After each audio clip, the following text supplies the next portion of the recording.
अध्यात्म की शक्ति से हमारा देश पुनः विश्व गुरु बन सकता है। सतपाल महाराज। अखिल भारतीय पंजीकृत आध्यात्मिक एवं समाज सेवी संस्था मानव उत्थान सेवा समिति महाकाली माता मंदिर झालू रोड चौराहा निकट बिजनौर में आयोजित सद्भावना सम्मेलन में उपस्थित विशाल जनसमूह को संबोधित करते हुए सम्मेलन के मुख्य वक्ता विश्वविख्यात आध्यात्मिक गुरु श्री सतपाल महाराज ने कहा कि राष्ट्रीय एकता और अखंडता, मानव प्रेम, पारस्परिक सौहार्द तथा भाईचारे की भावना की जागृति के लिए सद्भावना अत्यंत जरूरी है। आज अध्यात्म को भुलाकर मानव समाज में कटुता, विषमता, ईर्ष्या, द्वेष, नफरत, हिंसा एवं दुर्भावना बढ़ती जा रही है। मानव हृदय से करुणा, दया, प्रेम, पारस्परिक सौहार्द और भाईचारे की भावना का लोप होता जा रहा है। अध्यात्म ज्ञान के तत्वबोध होने पर ही मानव हृदय में मानवता की भावना ही जागृत होगी। देश और मानव के अधिक विकास के लिए अध्यात्म का क्रियात्मक रूप से जानना अत्यंत आवश्यक है। अध्यात्म की शक्ति से ही मानव का नैतिक और चारित्रिक उत्थान होगा। अध्यात्म की शक्ति से ही हमारा भारत विश्व गुरु था और अध्यात्म की शक्ति से ही आज भी हमारा देश पुनः विश्व गुरु बन सकता है। इस सम्मेलन में विशाल जन समुदाय को संबोधित करते हुए परम पूज्य माता श्री अमृता जी ने कहा कि माताओं का यह परम कर्तव्य है कि वह अपने संतानों में अच्छे संस्कार डालें। भारतीय सभ्यता और संस्कृति का पाठ पढ़ाकर बच्चों को नैतिक, चारित्रिक और आध्यात्मिक उत्थान की शिक्षा प्रदान करें। माता पिता, अतिथि, आचार्य और गुरु भक्ति का पाठ पढ़ाएं। वस्तुतः माता पिता ही बच्चों के प्रारंभिक शिक्षक और गुरु होते हैं। माता पिता यदि सत्संग में आते हैं, यदि वे स्वयं ही परमात्मा का भजन सुमिरन करते हैं, तो वह अपने बच्चों को भी धर्म और अध्यात्म को जानने के लिए प्रेरित करेंगे। बच्चों के नैतिक चारित्रिक उत्थान के लिए अध्यात्म को जानना अत्यंत आवश्यक है। सम्मेलन में बिजनौर के सिवा आसपास के हजारों श्रद्धालु, भक्त और जिज्ञासुओं ने पधारकर परम पूज्य श्री सतपाल महाराज एवं परम पूज्य माता श्री अमृता जी के कल्याणकारी सत्संग प्रवचन को श्रवण किया। मानव उत्थान सेवा समिति द्वारा चक्कर रोड पराग दूध डेयरी के पास श्री हंस सत्संग भवन नामक आश्रम का नव निर्माण किया गया, जिसका लोकार्पण माननीय श्री सतपाल महाराज के कर कमलों द्वारा किया गया। नगर के सभी प्रशासनिक अधिकारी, पुलिस विभाग, नगर पालिका सदस्यों का सम्मेलन के सफल आयोजन में पूरा योगदान रहा। सम्मेलन में नगर के अनेक प्रतिष्ठित गणमान्य नागरिक भी उपस्थित रहे। सम्मेलन में विभिन्न तीर्थों से पधारे हुए संत, महात्मागण और साध्वी बाई गण के भी सत्संग प्रवचन हुए।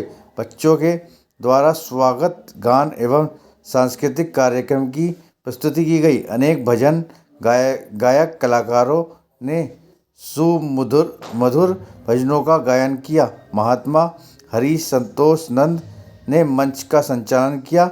मुख्य अतिथि प्रांतीय पार्षद भारतीय जनता पार्टी श्रीमती लीना सिंघल व नगर पालिका अध्यक्ष बिजनौर चेयरपर्सन श्रीमती इंदिरा सिंह पर मंच पर उपस्थित रहीं।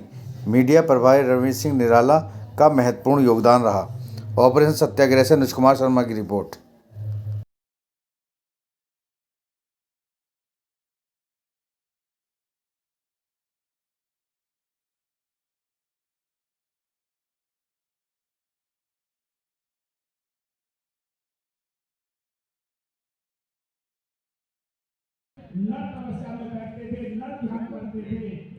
महाराज जी, आप मानव उत्थान समिति में सद्भावना सम्मेलन रखा है और आप यहाँ पहुँचे हैं, क्या उद्देश्य है? इसका उद्देश्य सद्भावना फैलाना है। हमारा लक्ष्य यह है कि परिवार में सद्भावना हो, व्यक्ति के जीवन में सद्भावना हो, हमारे गांव में सद्भावना हो, हमारे नगर में सद्भावना हो, हमारे प्रदेश में सद्भावना और भारत में सद्भावना हो। तो जो हमारे संतों ने सत्य की बात कही, सत्य को आत्मसात करने की बात कही, सद्भावना फैलाने की बात कही, इसीलिए हमारे संतों ने कहा कि सब सुखी हो, सबका कल्याण हो। तो ये भावना जो थी, संतों की भावना थी, और उसी को चरितार्थ करने के लिए हम लोग यहाँ आपके बिजनौर में हैं। क्या ये प्रत्येक वर्ष इसी तरीके से चलता रहेगा? ये प्रत्येक वर्ष नहीं है, इस समय हमारे आश्रम का लोकार्पण भी था, तो उसके साथ साथ हम यहाँ पर कार्यक्रम भी हमने किया। तो हमारा जो यहाँ पर समुदाय है वो सब लोगों को दर्शन और सत्संग का जो है लाभ प्राप्त हुआ है। महाराज जी, जैसे आप उत्तराखंड के पर्यटन मंत्री हैं, उत्तराखंड में पहला सिग्नेचर ब्रिज बनने जा रहा है, उसके बारे में क्या कहना चाहिए? कहाँ पर बन रहा है बद्रीनाथ ब्रिज? जी, सिग्नेचर ब्रिज पहले राज्य का। बद्रीनाथ के अंदर ब्रिज तो बना हुआ है जो अलकनंदा के ऊपर है, पर निश्चित रूप में वहाँ पूरा उसका परिसर जो बन रहा है वो माननीय प्रधानमंत्री जी अपनी रुचि लेकर के उसको बनवा रहे हैं, और पूरी उसमें यात्रियों के लिए सुविधाएं होंगी। आपको पता है कि इस समय चारधाम यात्रा हमारी बम्पर चली है और बहुत ज़्यादा यात्री आए हैं।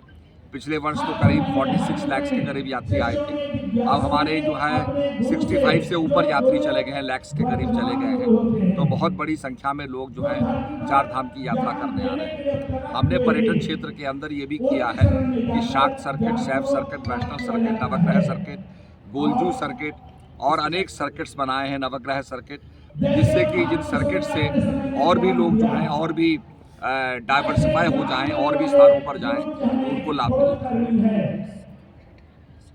महाराज जी, 2024 में जैसे कि आज भी रिजल्ट आ रहे हैं 4 राज्यों के, रिजल्ट बहुत अच्छे आ रहे हैं। मैं माननीय प्रधानमंत्री जी को, नड्डा जी को और अमित शाह जी को बहुत बहुत बधाई देता हूं और सभी कार्यकर्ताओं को बधाई देता हूं। मैं भी स्टार प्रचारक के रूप में मुझे छत्तीसगढ़ जाने का मौका मिला, तो 12 सीटों पे मैं गया और अभी मुझे सूचना मिली है कि 12 के 12 जीत रहे हैं, बड़े बम्पर मार्जिन से जीत रहे हैं। तो निश्चित रूप में मैं समझता हूँ सुदूर इलाकों में, जैसे पंडित दीनदयाल जी ने कहा था कि जो अंतिम पायदान पर जो व्यक्ति खड़ा है, जब विकास उस तक पहुँचता है तब असली मायने में विकास होता है। तो आज उसी को चरितार्थ करने का हम लोग काम कर रहे हैं। और मैं 2024 के लोकसभा चुनाव को लेकर आपकी क्या रणनीति है? निश्चित रूप में उसकी रणनीति तो बनाएंगे, हमारे अमित शाह जी बनाएंगे, हमारे नड्डा जी बनाएंगे, माननीय प्रधानमंत्री जी बनाएंगे नीति। पर निश्चित रूप से आपने देखा होगा कि जो राज्य थे जिनके बारे में कहा जा रहा था कि साहब ये विपरीत जाएंगे, आज वो सारी बातें मिथ्या हो गई, सारे एग्जिट पोल फेल हो गए और आप देख रहे हैं कि जनता ने जो चाहा है वही हो रहा है। तो जनता में विश्वास पैदा हुआ है